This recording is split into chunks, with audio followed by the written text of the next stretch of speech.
Hey there, it's your boy Foxy, back for more relationship stories. My ex dumped me because I was a softie, now she wants me back.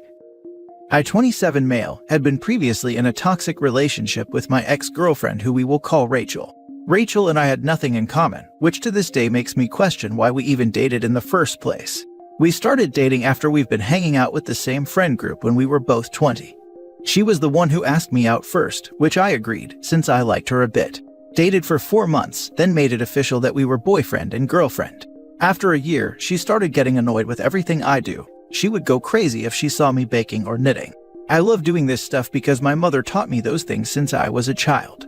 I was the shy type who didn't like talking a lot or doing what other boys do these days. I can describe myself as a calm person, but she didn't like that. She hated who I was. She would constantly scream at me to be a man and stop acting like a woman. To be honest, it hurt a lot, especially when my self-esteem was really low. Day after day, it started getting worse. When her birthday came, I baked a cake especially for her, since I knew she loved cheesecake. Guess what she did? She was livid and screamed at the top of her lungs about how I was a weakling and threw the cake I made her. She went to her friend's house that night, while I cried myself to sleep. The last straw came when I adopted my cat Nina. She was a small kitten when I adopted her. I loved her the moment I laid my eyes on her, so I decided to take her home with me. When Rachel saw her, she almost lost her mind and started screeching about how disgusting it was to have a cat. She tried to take Nina, but I pushed her away and finally snapped. I told her how I had enough of her and I wouldn't let her bring me down anymore. I wouldn't change who I was for someone who doesn't even appreciate me. It was a huge argument, and I told her to get the hell out of my apartment because it's over, and I wouldn't let anyone disrespect me this way again. She started packing her things, while telling me that she doesn't need me and will find herself a real man. A few years passed, and I met my now wife. She was the complete opposite of Rachel, adorable, calm, sweet, loving, a literal angel. I met her because I constantly saw her whenever I brought Nina to the vet. It turned out she was there because her father worked as a vet. She came to visit him and play with other pets. It was so adorable, and I felt myself developing feelings for her. We started talking and I discovered that we share almost the same interests. It's like we were made for each other. We talked more, and I built up the courage to ask her out. The date was perfect. We talked and laughed, laid down chatting all night. I told her about my story with my ex, which she comforted me for and told me that she doesn't know what she lost, that I was a wonderful and a sweet man that lacks nothing. I started tearing up and she hugged me. She was so sweet to me and loved playing with Nina. Every time I looked at her, I thought to myself, yes, this is the woman I want to marry. After a few dates, we became official and I couldn't be happier. We got married and I felt like I was on cloud 9. Fast forward last year, I get a knock on my door, which to my surprise, it was Rachel, my ex, who made me miserable. I tried closing the door, but she held it saying she came here to apologize. I told her whatever it is, it's forgiven and forgotten, but she said it was a different thing. Turns out, one of my friends gave her my address. Don't worry, I already cut off that friend. Anyways, Rachel started apologizing, and I could see the color drain from her face when she saw the wedding ring on my finger. Suddenly she broke down and said how much she missed me. She wanted us to be back together, which disgusted me. She continued crying about how her past relationships were toxic, and her exes treated her like trash, while I treated her like a queen. I told her, F no. I wouldn't leave the woman who loved me for who I am and made me happy, for someone who never gave a damn about my feelings. I told her to get lost, or I'll get a restraining order, then closed the door. That day, I told my wife everything. She was so happy for me that I stood up for myself and told my ex how much pain she caused me. This was last year. Now we have a beautiful daughter together. I'm glad I met such a sweet woman who made me happy and started a family with me. But I'm mostly happy that in the end, I knew my worth. Now for the top comments. OP, I'm very happy for you, as the post is written. But why are you telling the internet about it a year later? Do you actually still think about her and this happening? Because that is kind of worrisome. If you are still hung up on her, don't just pretend that it's because you're proud of yourself. Make yourself confront your feelings, whether alone or with a therapist, before it potentially festers. No, I don't feel anything towards her. The only thing I feel towards her is hatred for the way she treated me. I only shared because I saw a lot of people here sharing their experience and telling the world, so I decided to do it too.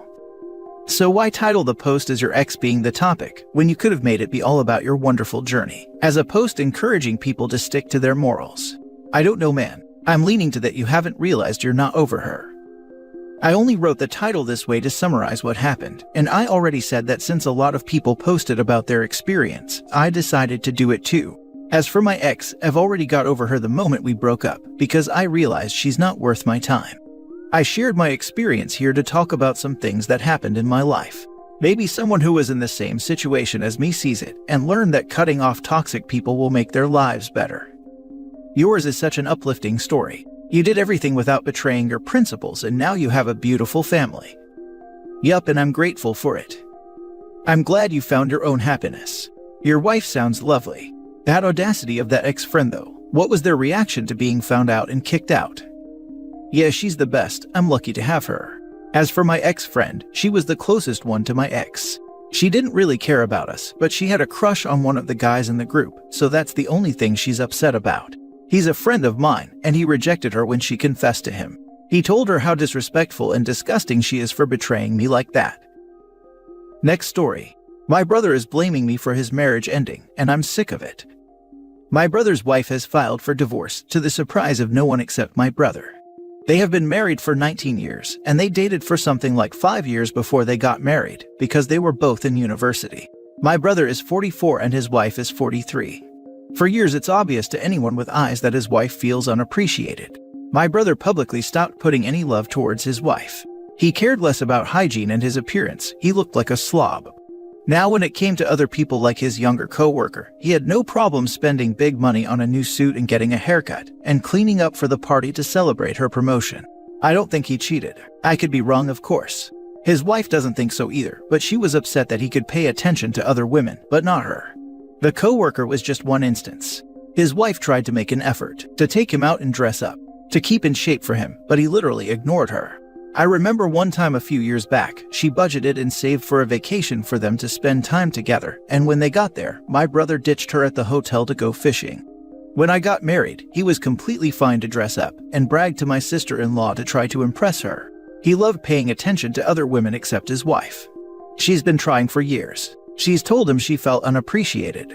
She's tried to bring excitement to their marriage. Everyone who knows them, including me, pointed out to him that his wife was unhappy. He never did anything about it or tried making an effort. And this was all with public stuff. I can't even imagine what it was like in their private lives.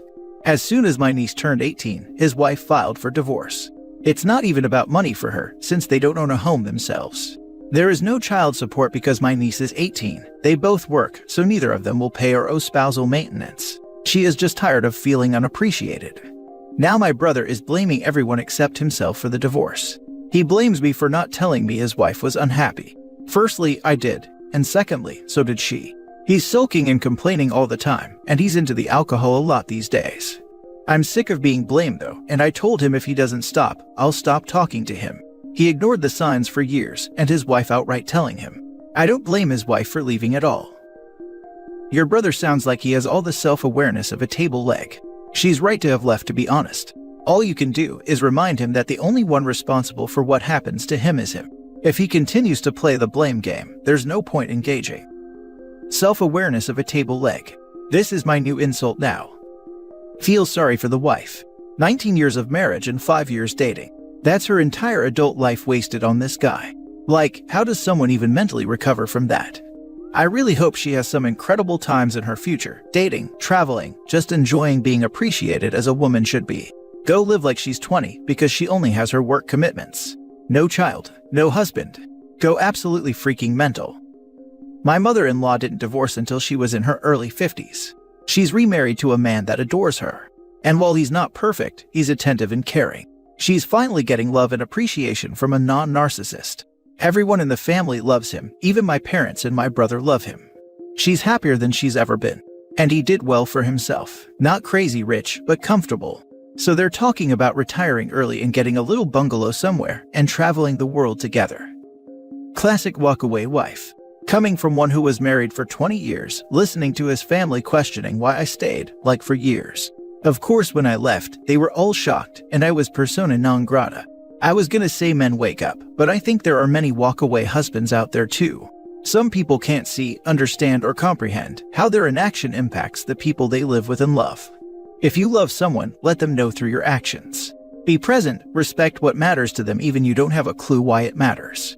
It matters to them and that's all that needs to matter. Cut him out either way. The brothers sound so narcissistic, and I'm 100% sure he cheated. There is no reason to spend money on another woman unless if you did. Provide your soon-be ex-sister-in-law with emotional support, she will need it. And make sure she doesn't go back to that garbage. Wanting or trying to cheat, but being unable to seal the deal. Last story. My husband asked me to leave while refusing to kick out our roommate who he cheated with. Plus mini update. Okay, so it's as bad as it sounds. My husband and I have been together for about 8 years now. Most of our marriage was wonderful, and I thought he was a great man. About a year and a half ago, my friend asked if she could stay with us because she had nowhere else. My husband at first was against this, and I begged him until he agreed. She moved in and everything was fine until a week ago.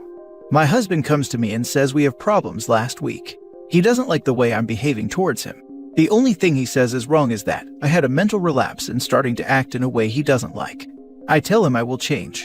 I tell him I'm just under a lot of stress because I work or go to school 7 days a week while he sits at home in no legal job. Now at this point, I had a feeling in my gut that something was off. My roommate lets me borrow her phone, and I find hurtful messages he sent her asking for goodnight kisses and calling her pet names like honey. My heart breaks and I confront him. He asks for a separation so he can think about if he still wants to be with me and asks me to move out at least for now. Even though this really hurts, I agree. The only thing I ask for in return is to make her leave too, since he clearly has a thing for her. He refuses. After we both talk to the roommate, she bursts into tears and goes to her room. My husband gets mad at me and asks me to leave because if I am there, he will feel bad for going to comfort her. What about my comfort? I am his wife and have always been loyal to him. I am so hurt and shocked. I never thought he was this kind of person. He wants me to give him time to decide, which I would do if it wasn't for the roommate part. I know other people have gone through way worse than me right now, but it hurts so much inside. I just wish I could turn my feelings off. Why did he throw me away? I do not think a good man would do this to his wife. Make fun of me or laugh at me, I probably deserve it for what a fool I have been. How do I pick up these pieces and move on? I could wait for him if the roommate was gone, but it doesn't look like he will kick her out. Now for the top advice. You need to block all access to your bank accounts as soon as possible, before he drains them. Already done. Don't give him one dime, don't even speak to him. He's a louse and will simply keep putting you through the ringer if you allow him any access, whether by phone, text, in person, whatever. Honey, save your dignity. Don't give either of them the chance to hurt you more and keep mocking you in your face. Find a good divorce lawyer before you make any decision about moving out of your own house, and then let them have each other. You don't need such people in your life. Absolutely agree with this. They're married, and he's clearly breached his wedding vows, so divorce him and keep the house. My heart absolutely sank reading through this. I've been with my husband for 8 years too, and the thought of this happening would absolutely destroy me. I sure hope this woman is okay. Yes, don't leave the house. He has no job. He can leave.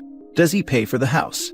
I could be talking out of my butt here, but I think in some states and whatnot, it can work against you to leave the house, for sure with kids, not sure about property. Please look into the legal ramifications of leaving before you do leave, if you decide to. But he can buzz right off and he can leave. Do not leave your home. If they are uncomfortable, they can leave. I left because the house we lived in was in his dad's name, and I have no legal right to it. At least I think not. This was because I was saving up for our own house. Leave, cry, divorce, get over him and go live life in a way you deserve. This isn't someone worth fighting for. He just threw away 8 years because he was bored, instead of working hard and saving towards your dreams. Edited for a small update and more context, because so many people asked. First, I am genuinely shocked at the amount of strangers that have said kind things to me. I tried to respond to as many messages as possible. Thank you to everyone who had encouraging things to say and advice. It truly uplifted my spirit. There are a couple things I want to add and clarify. 1. The house is in my father-in-law's name. He lives there too and has dementia, so I cannot burden him with this. Plus, it is a single wide trailer falling apart. 2. Basically, my husband's gray area job is selling weed in a legal state, but he doesn't report any income. My state is legal for recreational, but not legal to sell. Also, I know for a fact my roommate is committing welfare fraud and disability fraud because she brags about it. 3. I did tell his family what was going on because I know he wouldn't tell them the truth. They offered condolences. He texted me and asked me why I told them, and now is claiming he never cheated on me, which hurts that he won't even take responsibility even when I screenshotted the proof. 4. I have reconnected with some family members he convinced me were no good to talk to, and they have been a huge support. I am also talking to a lawyer. 5. I can't stay there now for my safety. He's a felon with a weapon and concern for my own mental health being in such a toxic environment. I am safe currently. 6. The mental relapse he is referring to is because I was diagnosed with OCD and BPD. He knows this, and I spent years in therapy to manage my feelings and symptoms.